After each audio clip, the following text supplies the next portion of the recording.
everyone. Welcome to this special episode of You Ask, We Answers. My name is Zoe. I am the community youth organizer here at Women Engaged. And I'm excited to be here and to just have this conversation with you all, and hopefully you can leave with a clear understanding of what's going on with the overturning of Roe v. Wade and what that means. In the meantime, if you could just drop in the chat where you're tuning in from. I am in Atlanta. Well, no, not anymore. I'm in Douglasville, sadly. I am in the country. But you guys can drop in the comments, where you're located, how you're feeling today.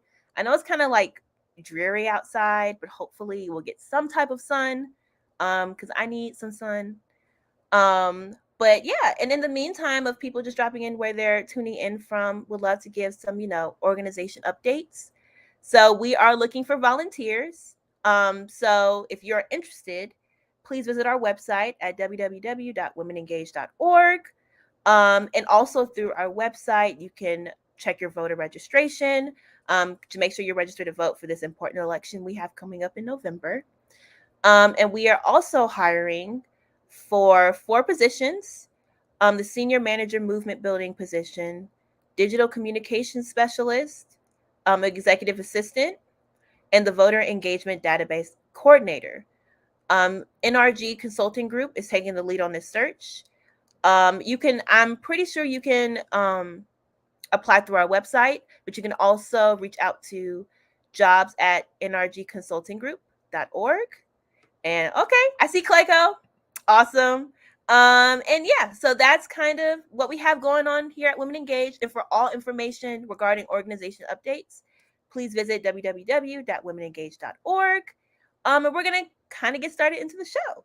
So today I have 2 of the most awesome people. They are also employees at Women Engaged. We have the COO, Michelle, and we also have Kai. She's our If, When, How Reproductive Justice Legal Fellow, which is a mouthful. So I'm happy I wrote it down. But I just want to welcome you guys into the space, and I'm excited to get into this conversation. And what exactly does the overturning of Roe v. Wade means on like the federal scale, like country, and what it means statewide. So yeah, welcome. Excited to be here. It's been a while. Yes, it's been a very long time. We've been busy.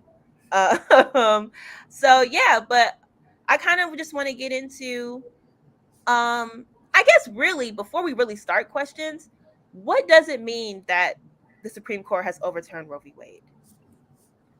And that's kind of loaded, but just kind of like a quick synopsis in layman's terms for people like myself and knowing what does that mean before we get into like those deep questions and how it will impact certain people.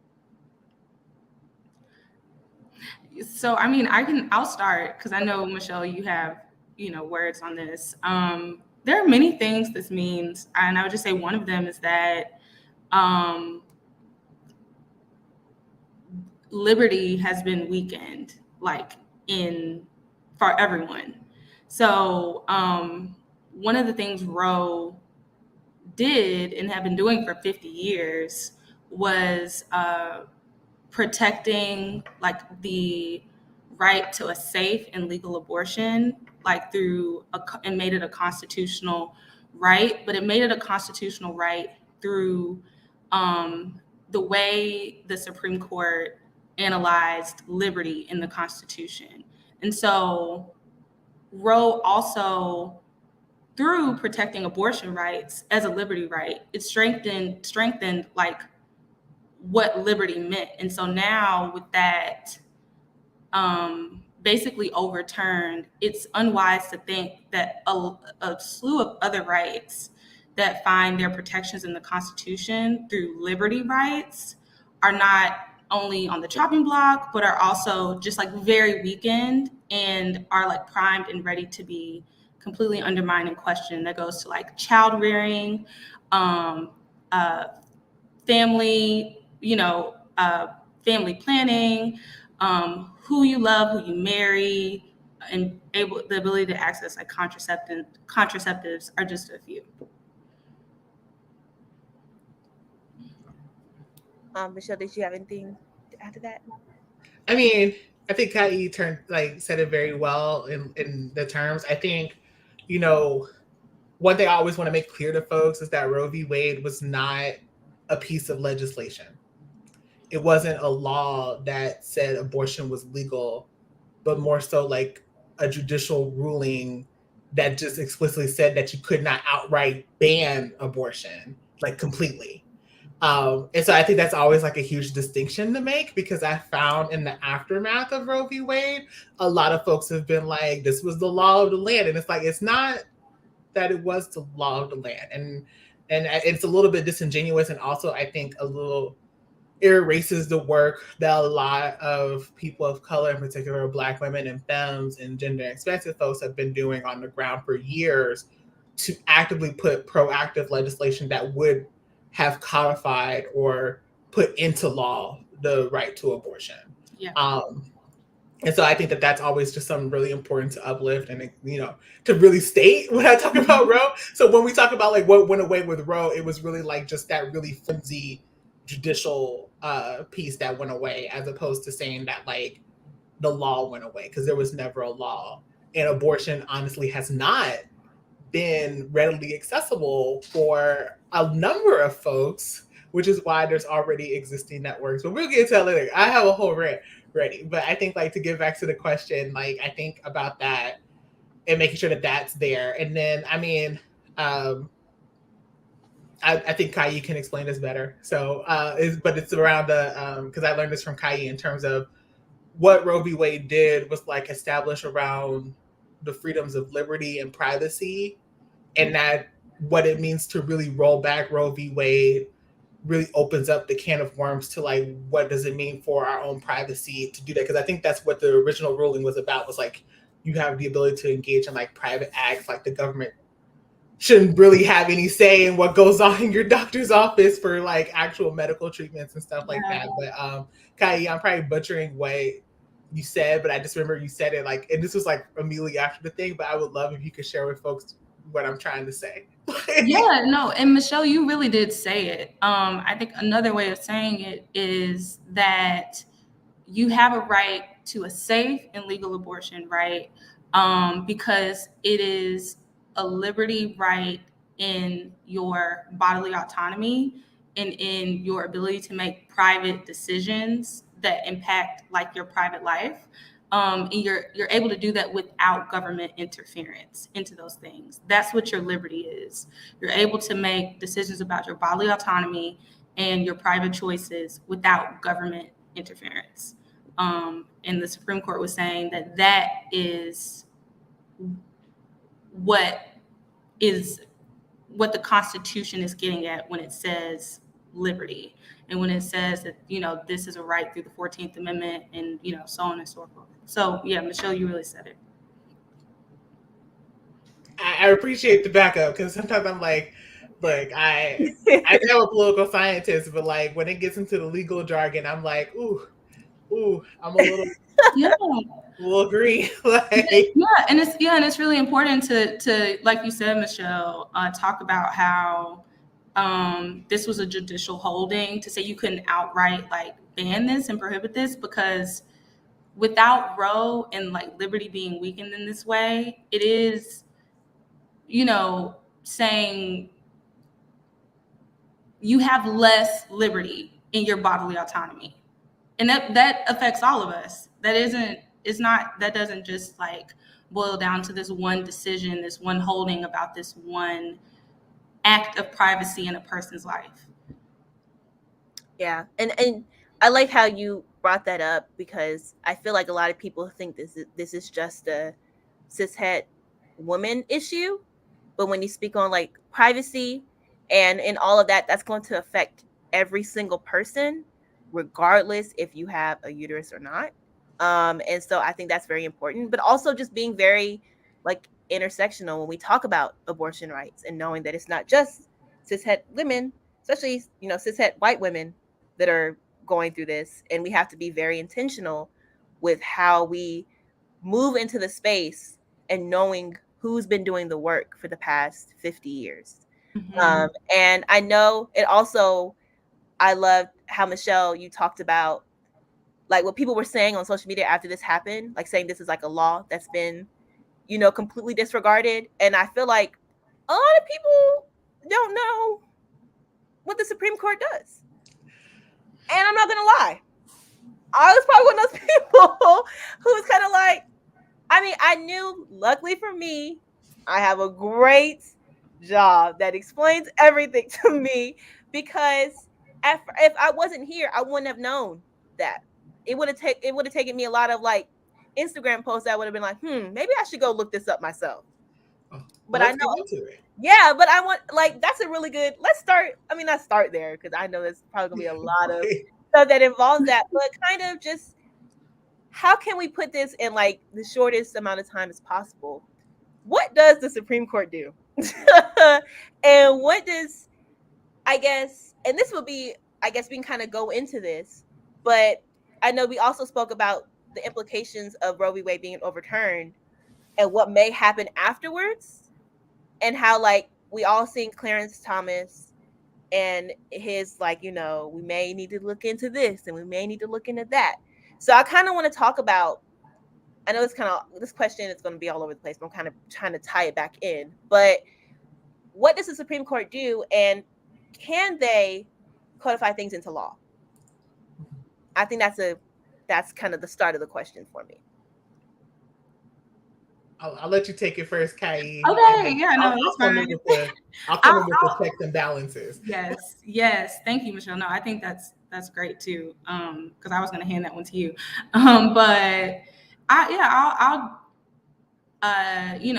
jump at that first question, Zoe, and I would say, I think definitely as it pertains to what we just witnessed happen, is, one of the things that the Supreme Court has stated that it does is that it kind of follows its prior but it follows its prior decisions, because the Supreme Court has stated that it wants to promote stability in the rule of law.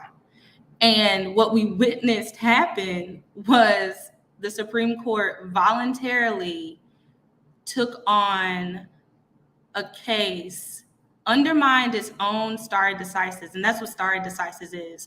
We want to follow like certain steps as the Supreme Court, to say if we're going to overturn precedent, it is not something that the public heavily relies on in their day-to-day lives. I'm paraphrasing.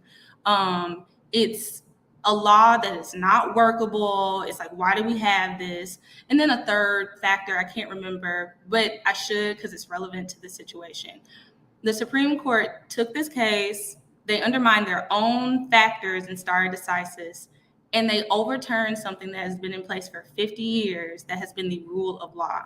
So they have like done the opposite of what they have stated in their own case law they do, which is promote stability in the rule of law. This is absolutely something that folks rely upon in their day-to-day lives. Folks had appointments that have since become like crimes, in certain states, depending on where you are. Thankfully, that's not the boat folks find themselves in Georgia right now, but it definitely, I would say, other advocates and even, Women Engaged has seen it could possibly be where we're headed, where it is and that's what we're fighting against, to make sure that's not the case. But that is one of the things the Supreme Court does, or is supposed to do, and has stated, hey, this is what we do. We promote stability. And they took something that's been in place for 50 years that a huge, percentage of this country who is capable of giving birth has relied upon, to make decisions about their life and their future, and said, we don't see why this is, no, we're not going to do this anymore, and we're going to make up reasons and justifications to overturn this, when really it's, there's something else going on there. Yes, thank you for that.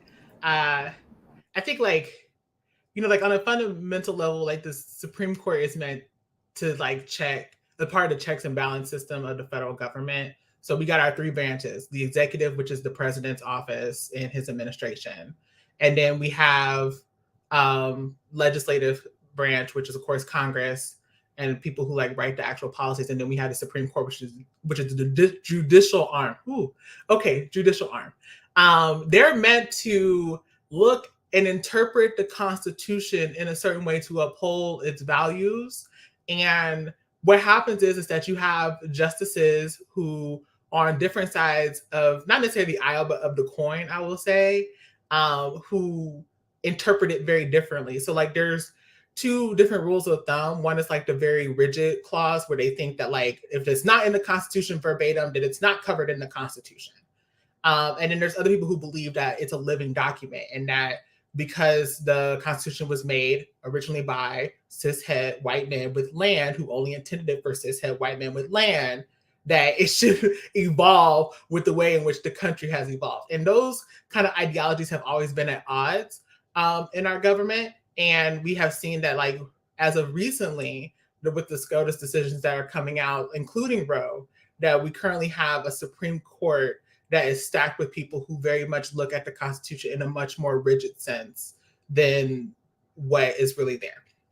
And so, you know, the question is really about like, who checks the Supreme Court, right? Like, and that's where the president comes in.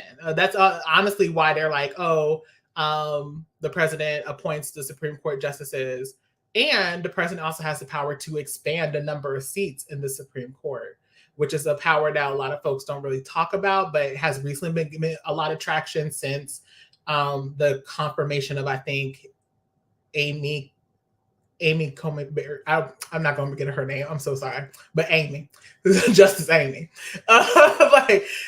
Since then, you know, there have been a lot of conversation about expanding the number of people on the courts to make it much more fair in terms of representation. But however, that does open a can of worms because depending on who is there as well. And then definitely pulling up what you got here, Amber, Congress also can check SCOTUS by amending the Constitution. So that's another part about it, but that also too requires like a really large portion of the vote in terms of like in both the Senate and the House in order to get that to pass and amending the Constitution. And I honestly don't know if we're going to be able to get there. But yeah, that's on its face what the Supreme Court does. And so, you know, they honestly coming into this case had the ability to just literally just rule on the case and leave it at that. They didn't necessarily have to touch the ruling around Roe v. Wade. But as we know, this has been a longstanding agenda item since Roe v. Wade became a ruling that happened like almost 50 years ago. So there's that.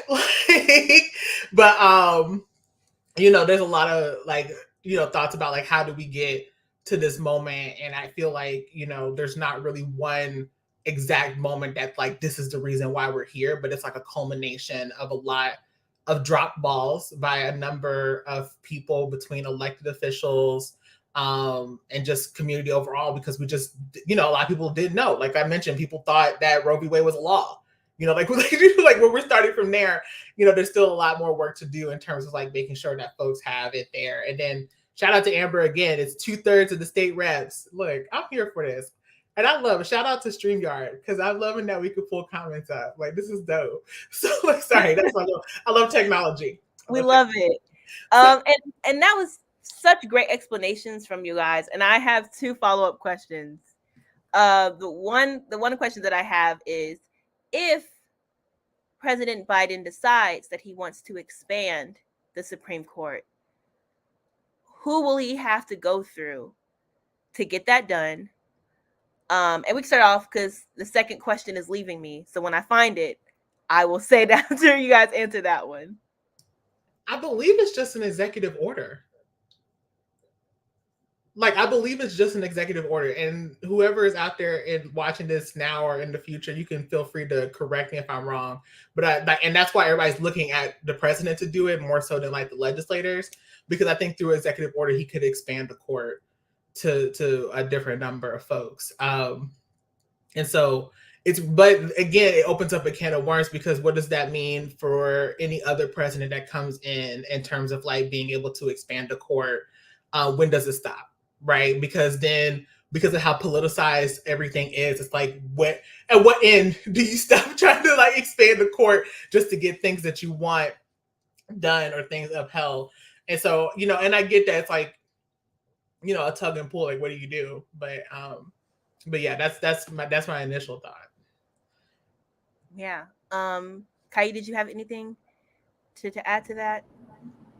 Oh no. I mean, yeah, no, what Michelle said, I think, yeah, Michelle broke it down.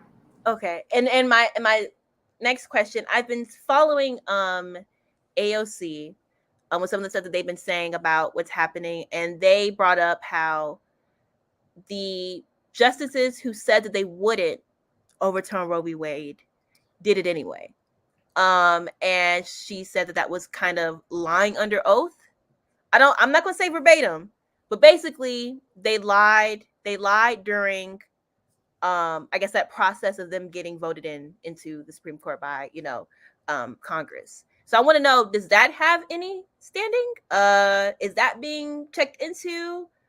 And is that something that we could possibly lean on into thinking like maybe, because I know, for example, Justice Clarence Thomas has been going through some smoke with his wife's involvement with the insurrection. So I just want to know, like, what does all of that mean? Michelle about to say something. I mean, I would still love to hear what you have to say, Michelle. I was just going to take a little bit of pressure off of you since that last question. I was just going to say, so your question was, Ocasio-Cortez. Yeah, they were saying that they were that the justices like Kavanaugh and Justice Amy, because I'm Zoe Bambara. Yeah, they were saying how they weren't going to touch Roe v. Wade because it's already been there for 50 years. They said they weren't going to touch it. And I wanted to say there was somebody else that they said wasn't going to, like, they were like, it's already said, done. We're not going to talk about it. It's nothing to, but then they, of course, overturned it. So there's been this question of, did they lie under, I don't know if it's oath or whatever during that, the whole process of them getting voted in. And if they did lie, or the question is, did they lie? Does that count as lying? Is that something that we could like kind of depend on for these justices to get not voted out, but whatever, impeached? Yeah.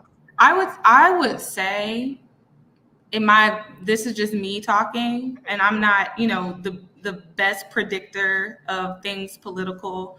But I would not say that would be something to heavily rely upon, because this has also been going on well before the confirmations of Justice Coney Barrett and Justice Kavanaugh. And the reason I say that is because, in part of what Michelle said earlier, that since Roe was put in place, this has been something that has been a target of just elected officials, and also just like far right movements, right? And so, and I say that also in part because I follow the director of the Legal Defense Fund, and something they said really struck me is that, with the confirmation of Justice Thomas and with the confirmation of Justice Roberts, who everyone also thought was kind of hands off with Roe, folks have seen how more and more conservative the court has gotten. So they're not supposed to make political decisions. These are appointments that are lifelong appointments, because in good faith they're supposed to interpret the law and take on decisions that are of actual a pressing legal matter that has standing and all, so on and so forth. And the court has already kind of had this eye I would say, on Roe with the confirmation of justices before Coney Barrett and Kavanaugh. And so I don't think you can point at either of them and say they are the reason why, it was their idea to see this. They almost can say, no, it wasn't me. It was, surprisingly enough, it was, and point to another justice, because there are other justices on the court that may have been waiting just for enough to, seats on the court to see this and to get it done. And I haven't seen those transcripts. I think I don't know if I was old enough. I don't even know if I was born when some folks like Thomas was confirmed. So I don't know what they said about Roe under oath, but I think it would have to go back that far. I don't think you can just say those two justices. Yeah, I agree. I don't have it's like, it's like I wouldn't hold on to that as something to be done or to like, come after them about. I mean, honestly, when they were doing their confirmations and the question come up, you already knew that it was still likely. Like, I think that's the thing, is that, especially for folks in the movement, is like, this is something that we've been talking about literally for years, about the possibility of Roe being overturned as the Supreme Court confirmations were happening under the last administration. So it's like, this was like something that we'd be like, okay, y'all, the train is coming. Like, it's not one way or another. I think the idea that like, I really respect AOC and stuff like that. But I mean, I also, maybe I'm just a pessimist, but I'm just like, I didn't put that much faith into what they said was accurate. I'm just saying, like, I didn't think that the person who has these like political leanings and, these very conservative thoughts about the ways in which things were going, was going to be somebody who, if they got the opportunity to overturn Roe v. Wade, would say, no, I can't do that because I said it at a hearing. Like, I just didn't think that. But I want to acknowledge that we got a question in the comments. I'm gonna pull it up real quick. Is there still a way for SCOTUS to overturn this overturned ruling?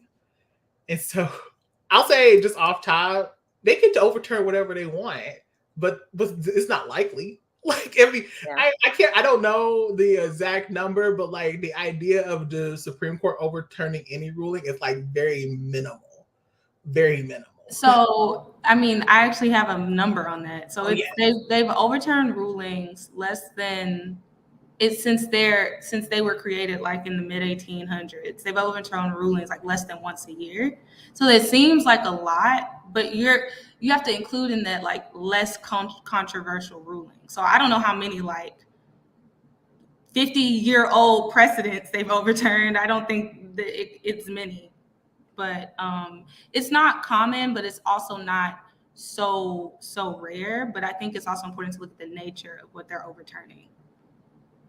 Right. And I'm also thinking too about like, what's the possibility of even that, because these are life appointments. We just got the appointments of 4 new justices. So that's like a little, almost half that, still have a lot of life to live. Like, I mean, just to be odd, like to name, because they're life appointments.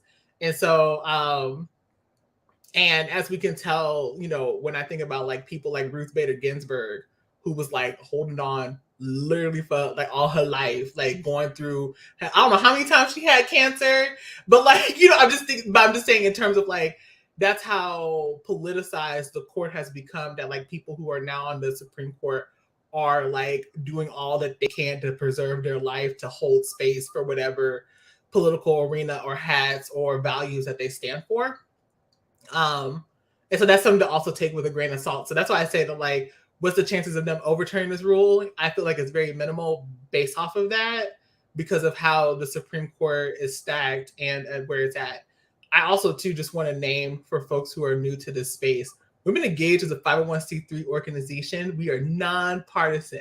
We don't advocate for any political party or candidate. All of this stuff is just educational. We have the ability as C3 nonprofit organizations to talk about elected officials, appointed officials, and government officials. So I just want to name that now. So if you hear anything today, this is not an endorsement for any political party or candidate. Just want to name, we're here to talk about the issues and what's going on. Sorry, I just wanted to say. That's important. That is important. we're just, we're just because I feel like I know where this conversation is going. I was like, okay, hold on. Ooh, just so people know. Yeah. These are strictly educational, you guys. We're not. Nah, we're good. Don't take it away from us. We're good. But thank you for that. And those are just personal questions that I've had, but I know I've been seeing a lot of talk on like social media of like, possible things that we could be doing. Like, what should we be looking for? Like, not to save us, but I know that was one of the main things was like they lied. So what's gonna happen? But I was like, let's talk about it because I don't want people to depend on that, But we're gonna get into that later. I kind of want to just quickly touch on how will Georgia be directly impacted by this. And I know there was a 2019 abortion ban in Georgia, and so what does that mean? For the overturning of Roe v. Wade, like we got the heartbeat bill. Like, how is that looking for the state of Georgia? Ooh, Lord. So I will say now, abortion is still legal in the state of Georgia up to like 22 and a half weeks. So for folks who are listening to this right now, as of today, you can still get an abortion in the state of Georgia. Do not cancel your appointments. With that in mind, in 2019, there was a bill called HB 481, which was often referred to as the forced pregnancy bill. That bill essentially bans abortion at 6 weeks with the claims of a fetal heartbeat that's happening, even though science has time and time again come to say that the heart isn't even formed. All you're hearing is just blood pumping into a cluster of cells. But that's what that bill does, and it has a host of other things that were in the bill, like that were very problematic, and also opened up potential for like criminalization for people who may suffer from miscarriages or other things like that. And we can know that especially for Black people with uteruses, that disproportionately impacts us because we oftentimes are more likely to face complications when it comes to pregnancy. Georgia is leading the nation in Black maternal mortality. There's maternal mortality, period, but also Black maternal mortality. And that it's just really important for us to note that's what's going on. So that bill was signed into law in 2019, however, went into the courts and was enjoined. That means that it was basically put on ice because of the standing of Roe v. Wade. Since Roe v. Wade has been overturned, there has been some movement into unthawing it basically and bringing it back into action. But that's still up to be litigated in the courts. And so we're partners with other organizations who are plaintiffs on that case. Like shout out to like Sister Song and like Feminist Women's Health Center. Side note, make sure to support, independent abortion clinics because they honestly move more abortions than your large organizations like Planned Parenthood. And that's no shade, that's just fact. So that's what's happening right now. So, we'll see how the litigation goes and what comes about it. But what honestly, like the domino effect of Roe v. Wade is that like for the longest time, what has really been holding back the floodgates for this stuff has been the courts. Honestly, like it has been the courts over years, like from a federal to a state level. State courts have been very pivotal in blocking harmful abortion legislation that would ban abortion. Now with the overturning of Roe v. Wade at the federal level, it does become a state's thing, and it's left to the state courts to decide. And the best solution to combat that is the same strategy that people are employing at the federal level, which is getting your governors, your state representatives, your state senators to pass proactive legislation that protects abortion. Like that's just what it is. Like the thing is that, and a lot of us in the movement space have talked about this for years, is that Roe v. Wade has always been really flimsy. It's been a very flimsy, thin veil to protecting abortion rights. And it's evident by the fact that like over the years, we've been continuously fighting abortion bills. Because like even though the abortion ban that happened in 2019 did pass, there were other abortion bills that they've been trying to pass. Like a number of states had the trigger bills, which meant that like in the event that Roe v. Wade was overturned, immediately abortion was shut down. That's happening in other states like Alabama. there were like, there's just like a host of different bills that have been working to chip away at the rights. That's why people have to go through all these hurdles to like get abortions. You got to wait so many days. You got to like do all this stuff and like hear the heartbeat and just the ultrasounds and like this very invasive procedures. You got Texas over here who's deputizing citizens to mitigate abortion and stuff like that. And so in Georgia, that means that there's just a lot of work to do in terms of making sure that we are cultivating relationships and holding our elected officials accountable to really passing progressive legislation that protects us with that. And so, yeah, that's all. That's my thoughts.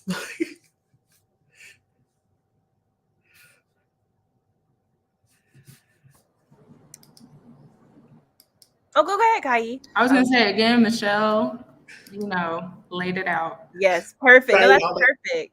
Like I'm very much like, ooh, because like I tell people all the time, it's like the 2019 honestly was like low key, high key, kind of traumatic for me. In terms of like, being on the ground, like Women Engaged, we were on the ground doing the work with our partners and coalition, being at the Capitol and stuff like that. And the experience, I will say, is very like interesting in terms of like, especially being like a Black woman in this space, and you see like a lot of middle-aged white women coming and stuff like that, but then also too the need to like also have Black people and people of color, and like what does it mean to like try to pour out and like show your humanity about why you deserve access to like make your own medical decisions and things like that, to people who aren't even willing to listen to science, let alone your story or like value you as a person in that way. So like for me, that's why I was like, it's always like every time I hear about the abortion ban, like my heart sinks a little bit. I'm like, because it was so much. Because I think too, and that's my critique about a lot of stuff right now, is that like, I really want folks out there to get involved with organizations that have already been doing the work, because we put in so much work. And sometimes what happens is that when we get caught up in the reactions of things that have happened, it just takes away a lot of life. So like, if I had to give a timeline, the abortion ban, like we started doing work around the abortion ban in like February, and the end of legislative session was like at the beginning of April. It was signed into law in May, but because it was signed into law in May, that's when everything started picking up. That's when the movie stars were doing all their stuff. That's when everybody was like, oh snap. That's when everybody was trying to create all these things that were already existing. And it just really enamored us with like a lot of work and stuff like that. So like what turned out to be originally like a 2-3 month stretch of being at the Capitol turned into like almost a 9-month endeavor of like trying to get community information and stuff like that, because I find out a lot of people are very well meaning, but people just don't know the facts. That's honestly why we're doing this episode today in the aftermath of Roe, because it's just so important to like have really good information, and that we're doing it in the best way and continuing to center those who are the most impacted, because these are folks' lives, and we have to start looking at it too beyond just like how we're impacted personally, and looking at it in terms of like who, for the people who are the most impacted. Because I mean, I tell people all the time, like personally, I have not had an abortion, but I still fight like really hard. I go hard for abortion. Okay. I go hard for reproductive justice, because I know what it means. And I mean, the phrase like everybody loves somebody who has an abortion. It's like, doesn't matter if I know somebody or not. If you need an abortion, you need an abortion. Like, and you deserve the ability to make informed decisions about your body and go forth and do so, so yes, that is so that's important. that's so like real, because that always comes up. Like, I don't care if you like, that's not the point. If I know someone personally or not, like, this is a struggle that everybody should be involved in, because it impacts us all. And even if it doesn't impact you directly, you should still care about it, because it's still a shackle of oppression, and we should fight against all shackles of oppression, in my personal opinion. So it's like, it doesn't matter if I know someone or I don't know someone. You should want to find it because you should want to fight for it because it's the right thing to do. Right. It doesn't matter if it directly impacts you. Like, I always hated that. Like, I have a sister, I have a mother. I don't care. I don't care. You should want to fight it because it's the right thing to do. That's just, you know what I mean? Like, that's just it's just being human and having compassion for people and wanting to see people to have the right of their own body autonomy. Like, that's literally the whole thing. So I love that you brought that up, because it shouldn't matter what personal connection you have. It's just you wanting to do the right thing. Right. And I also think too, and I think about this in terms of the words that the great scholar Jaleesa Jackson shares. Sorry, I love quoting Jaleesa. But like around, like, you know, the type of world that we're leaving for the youth to inherit. And I think that's also too another reason why I also think about it in that version, that it's like we go hard because, you know, I'm here for community care. I'm here to make sure that my community has what they need. And I want to make sure that I'm leaving this world in a better position than where I came in. And right now things are just looking a real lot on fire. So, yes. You know, but sorry to derail your question though. I know, you know, but that's like, in terms of Georgia in particular, abortion is still legal. The abortion ban is still in litigation. Mm-hmm. The best thing that people can do right now is cultivate relationships with their elected officials, continue to vote, you know, and I know, so I'm going to go ahead and say this now, and I know I'm talking a lot, but I've been having thoughts for days. No, good. I know right now there's a lot of voter apathy, and I get it because it's tiring. And from looking at like the political parties and stuff like that, everybody makes it seem like every election is the election for your life. And I think we really have to move away from that. We have to move away from this like ingrained urgency that's based off of political lines, and just understand, at least for us, that like this system inherently was made to not work for people like us. Like I mentioned earlier, it was made for cis heterosexual white men with land. And this system operates that way as a default, meaning that regardless if we participate or not, it's going to spit out policies, initiatives, and actions that work to our detriment, on not only just like in the nation, but also on a global scale. But that's a whole other conversation. And so I think that like when we look at the power of the vote, like I've been using this analogy for a minute now around like the toolbox. Like I'm all about just using all the tools that I have to create less harm and build community power.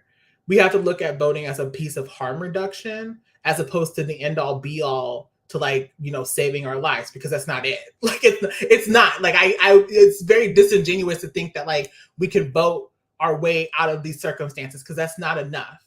Like we have to continue to use and build power, educate one another, do all of these things. And voting just happens to be a part of it.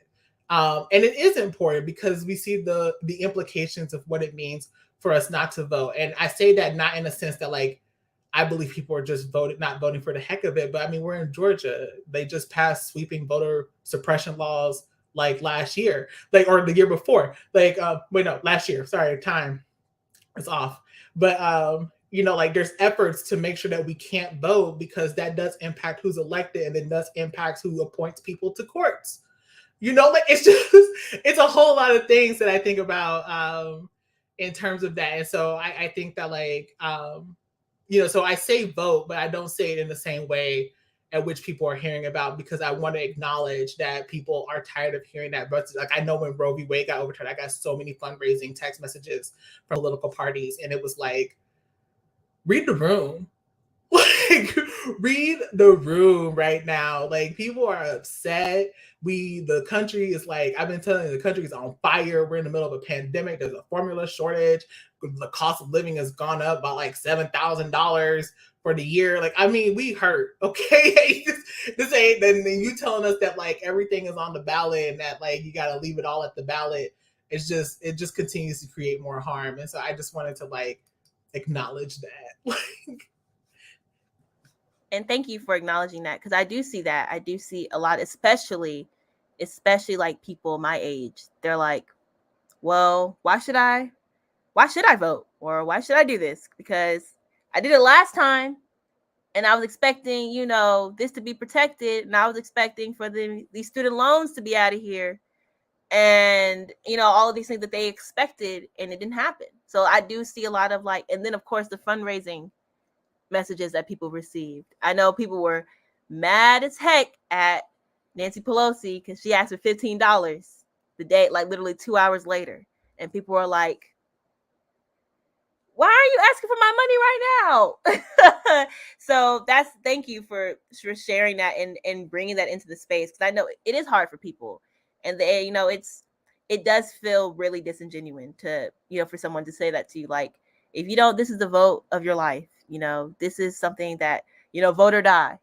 It's like, bro, we've been voting or dying for like the past how many we ever vote and still die. Yes. Like, I mean, like, let's just be real. Like, Yes. I've always hated that phrase because I'm like, we vote and still dying. So obviously there's something that's not clicking. But thank you for sharing. And I want to like just go to this, and Kai, I would love for you to talk about like for the legal standpoint of this.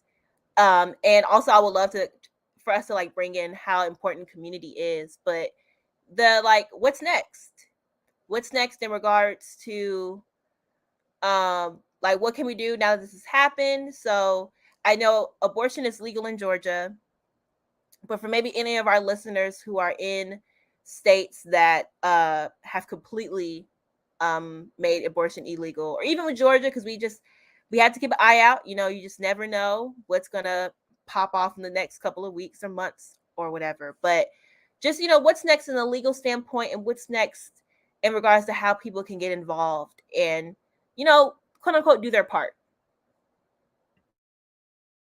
Yeah, what's next? I also want to just say I really appreciate the exchange you all just had, and Michelle, I appreciate you highlighting that, because something else I think about, and like the importance of like the mobilizing piece around voting. It is really important to know that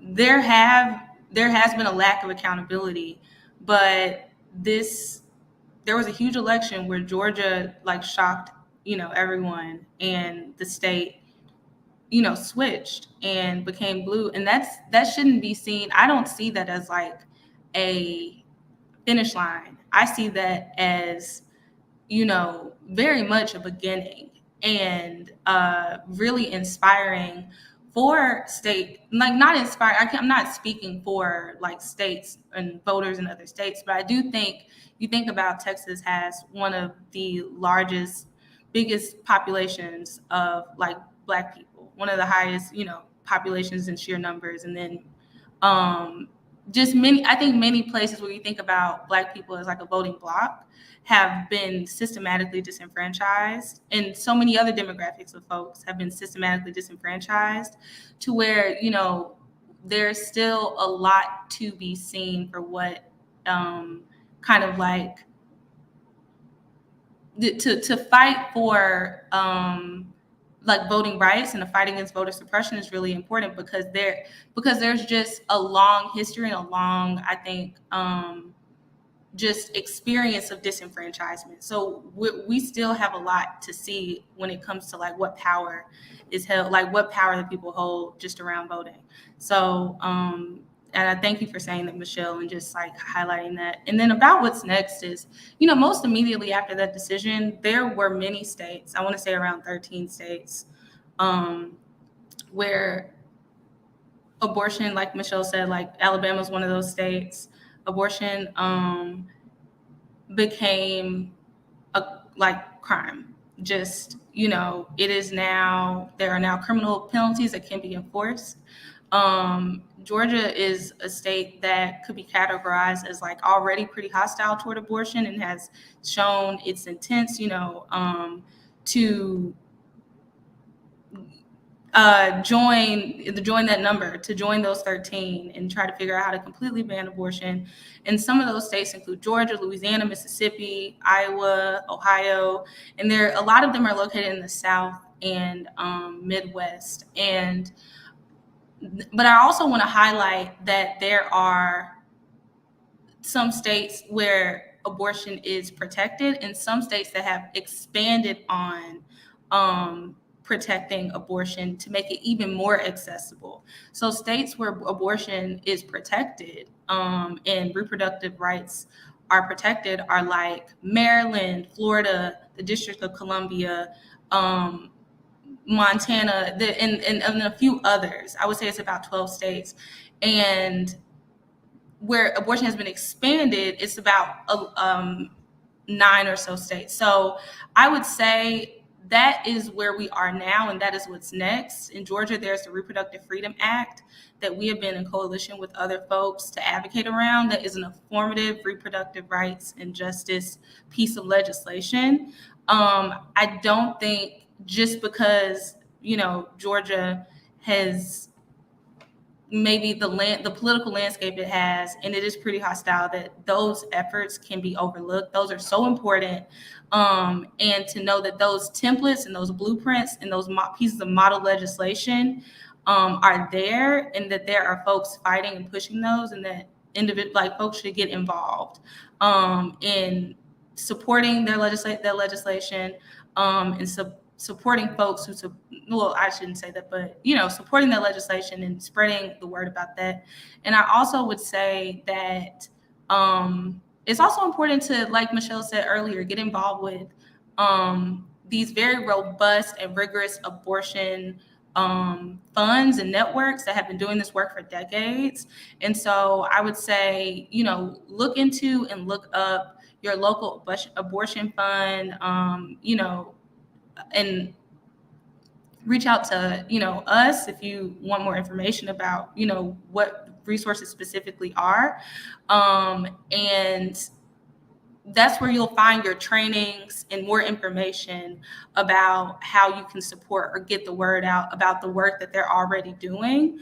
But get trained, look for, those organizations that are both local and national that are providing kind of like what we're doing now, educational resources, and also just like ways that you can directly get involved, because they're doing that and it's out there.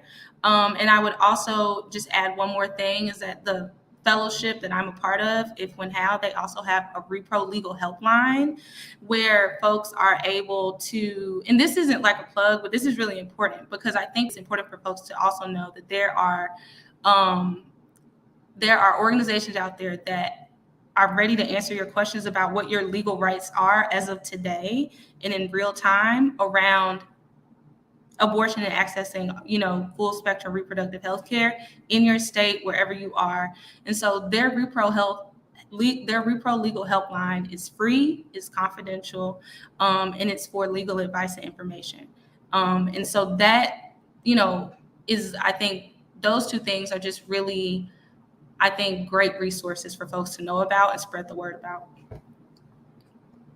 And I just want to thank you for bringing that up, because I know in this time, a lot of people think that they're alone and they don't have anyone that they could really depend on or talk to without facing consequence. And I think it's important that people know that they have these resources to talk to people, and free resources at that, like being able to talk to someone about what, their best,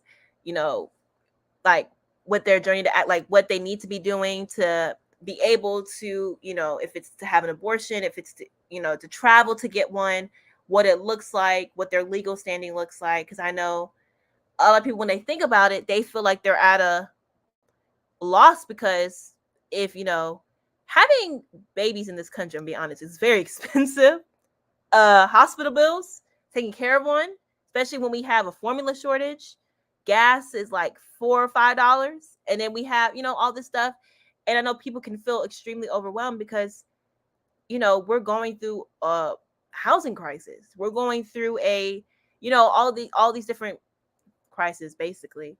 And people can just feel like, dang, it just feels like I don't have that support. And people don't realize they have it They just have to kind of, look for it for a little bit. But I'm happy that we have a platform here where we can provide people those resources and say that you are not alone in this. That's why community is so important at a time like this, because you never know what your next door neighbor could know and how they could help you, or like, even just us three up here, and how, people could be like, I don't know where I'm supposed to be going for this. And we're like, hey, go look up, or I'm gonna send you the link to this, or I'm gonna send you the link to that. So I think it's very important that people know that in this time, one of the tools in the toolbox is community. That's one of the tools, is community and leaning on one another, because we all have access to different resources, but we'll never know unless we ask. And I guess, Michelle, if you wanted to kind of add to that, like what are the next steps that you see? And either, because I know you said earlier with like waiting, for either like these judges to be impeached for lying or any of this stuff, or even like Biden to expand the Supreme Court, we may be kind of just, waiting in the wind for that. So, it may be a while before we see this be overturned. So what do you feel as are the next steps if we're not looking at basically the Supreme Court to save us? I know that sounds kind of crazy to say, but yeah. No, it's okay. And it's a little disheartening too. It's like, and I acknowledge that, because it's kind of like, for a long time, for a lot of folks, school teaches folks that we should be able to trust the government to like, have our back. And of course, time and time again, at every level, especially for Black folks, it just doesn't happen. I think about, the fact of like, what does it mean in terms of next steps? And I like the idea of bringing in community, because it's like, who's got our bags? We got our bags.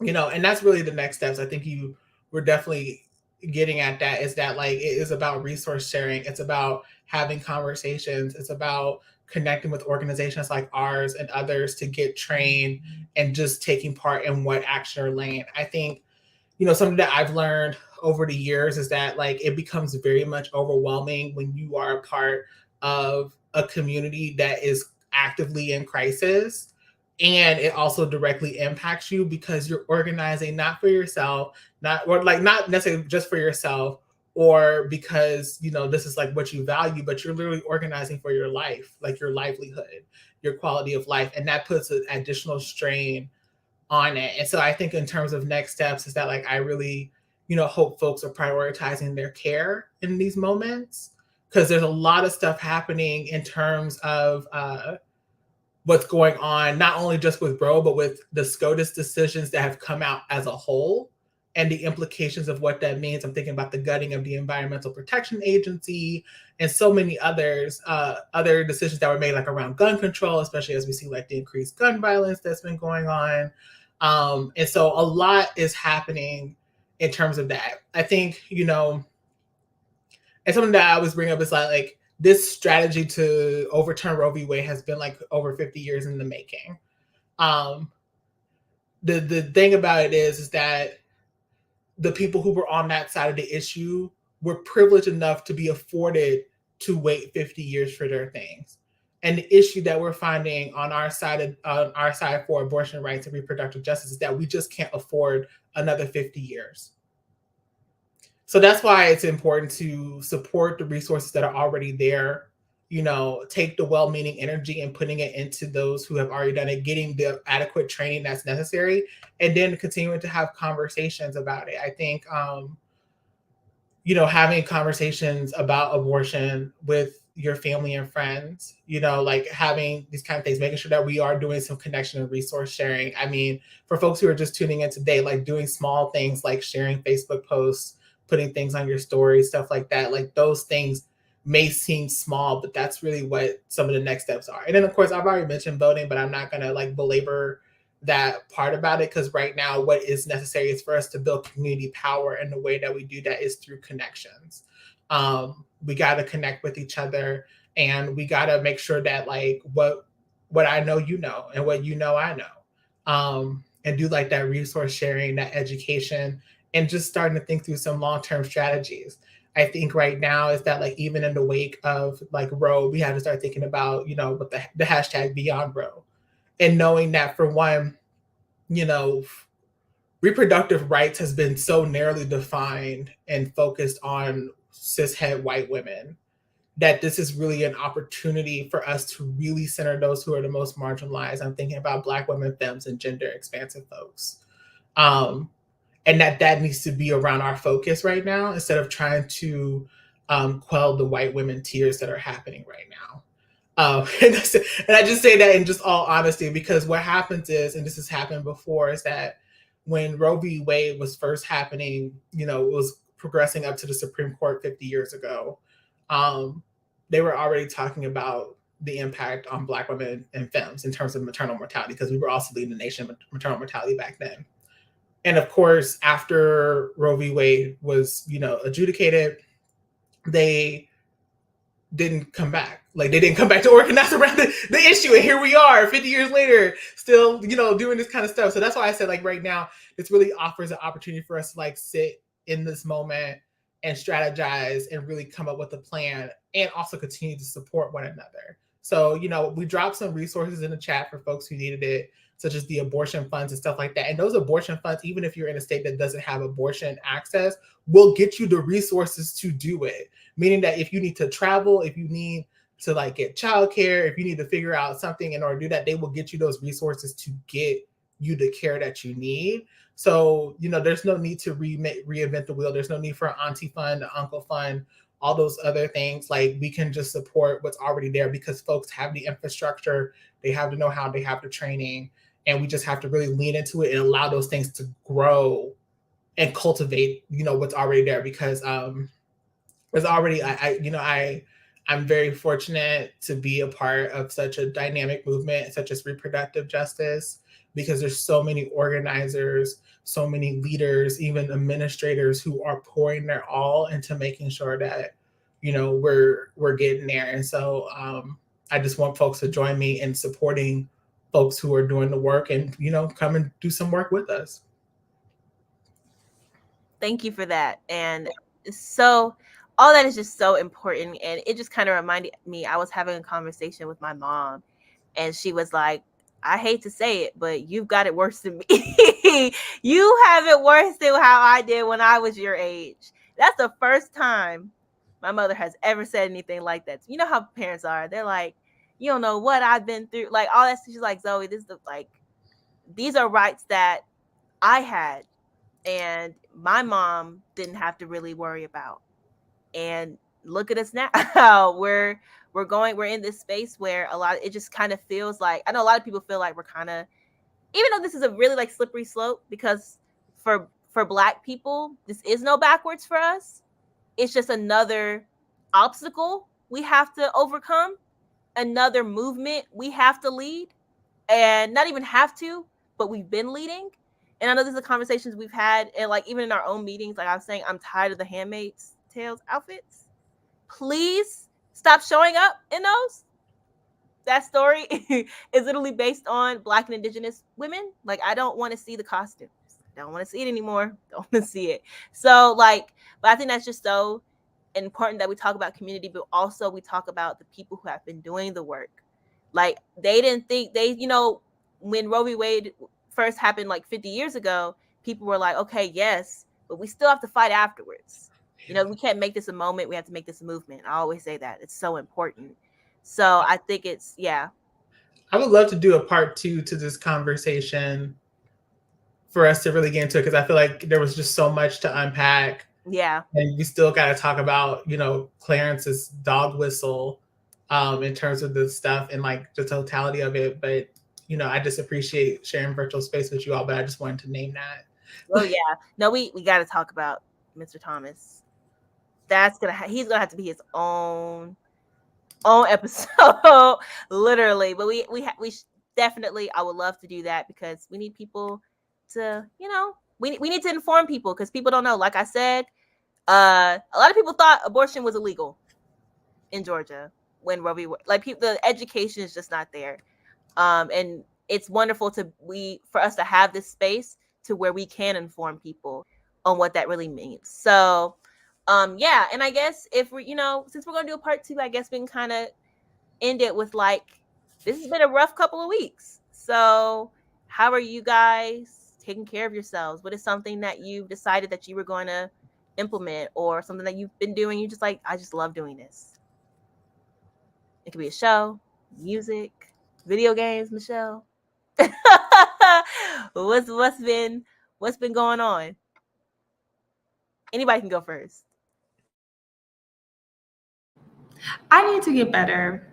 It has been a rough couple of weeks, and I similarly am very grateful to be my heart goes out to folks who have been immediately and directly impacted, and a lot has changed, and I'm really grateful to be a part of a movement and in a great organization that is standing in that space with people. And I get to meet with you all week, in our staff meetings, and we connect, and I feel like that has really been the glue for me, and knowing that at least there is I'm proud of the work that I do. And I would say, but also, Zoe, to go with you and to keep it lighthearted, I would say I have dipped my toe back into reality television. It has just been a great escape. That's exactly, but that's kind of sometimes my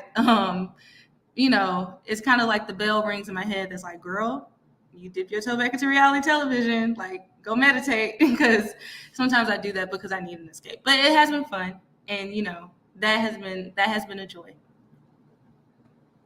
Oh man, Kai, I felt that. I binge watched The Chi. Love that show. But I've been started watching this show, and this is so horrible. It's a show called Southern Charm. And it's just so interesting to me seeing rich white people from the South avoid their history or why they're so rich now. And it's just like, bro, you live on a huge plantation, but just don't talk about it. So it's very interesting to me. I just find it hilarious. But I've been watching Real Housewives of Dubai. Been loving it. Reality TV really does it for me now. I wasn't really into it, but now, and P Valley. P Valley's my show. I tell everybody to watch it so we can talk about it. I love P Valley. Been binging that. Haven't been up to date on my video games, which I'm kind of sad about. But Sims is coming out with a new pack, their high school pack, and I'm getting that. So as soon as that drops, you will not, after 6 o'clock, not answering the phone. Yeah, I'm saying. That pack looks amazing. So I'm saying I've already pre-ordered it. I'm here. It looks. So is that what you've been gaming, Michelle? Is that your? I mean, for me, my biggest thing was that I immediately unplugged. So I don't for me right now, I don't consume news willy-nilly. I'm very strategic about how the news I get and what I choose to engage with, because I have to protect my own sanity, because a lot of this stuff is just really heavy. I'm tired of having to react to things, and I have to really sit with that and really check myself. So on a tip is that it's really about I've just had to get really strict with my boundaries and my own limitations. So I'm a gamer all the time, so I'm always going to game. That's a part of my self-care, regardless when the world is not on fire, right? But when the world is on fire, I'm just having to sit with hey, I'm one person. I'm gonna do what I can when I can, but I'm not gonna let it consume me. And so I'll read to get the information that I need, and then I'm out. I don't need to see every article. I'm not going to look at the comments all the time underneath the article, because that's my toxic trait. I love reading the news comments, and seeing what people are thinking. I try to tell myself I ain't doing that, and just try to do my best to stay grounded. So I love that. That's awesome. Yes, gaming for the win. I see the comment. Yes, we are gamers over here. Okay. This is my friend who's also a gamer. We game almost every day together. So. Oh, I love to see it. Just need to name that. Shout out to the homies. Hey, friend. Hey, gaming friend. We love to see it. That's wonderful. Well, thank you guys for sharing and just spending time today. Like Michelle said, it definitely needs to be a part 2, because this is a lot more. This situation has multiple layers, and we just covered like the top, like not even the top. So definitely looking forward to having this type of conversation again.